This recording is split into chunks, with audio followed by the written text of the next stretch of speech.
తప్పనిసరిగా నాడు నేడు పైన ఒక ఎంక్వైరీ ప్రభుత్వం వేస్తుంది. అంటే ఎలాంటి సందేహం లేదు.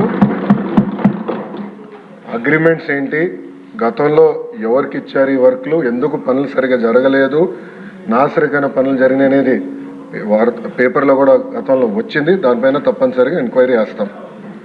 రెండోది సాంబశివరావు గారు చెప్పినట్లు ఫేజ్ 1లో కొన్ని భవనాలు కట్టారు, కానీ అది మూసేశారు, అని వాడట్లేదు.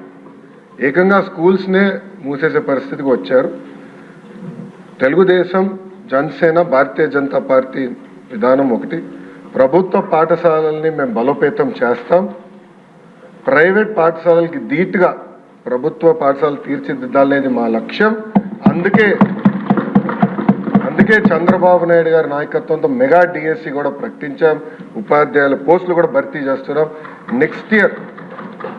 నెక్స్ట్ ఇయర్ ఏదైతే స్కూల్ ఓపెన్ అయ్యే సమయానికి ఉపాధ్యాయులు కూడా పకడ్బందీగా మేము ఏర్పాటు చేస్తాం. దాంతోపాటు రాజుగారు ప్రధానంగా ప్లే గ్రౌండ్స్ ఏర్పాటు చేస్తే బాగుంటుందని కోరారు. ఉపాధి హామీ పథకంతో అనుసంధానం చేస్తాం. పవనంతో నేను చర్చిస్తాను. ఆయనతో పాటు మన స్పోర్ట్స్ మినిస్టర్తో కూడా ఆల్రెడీ డిస్కషన్ చేశాను.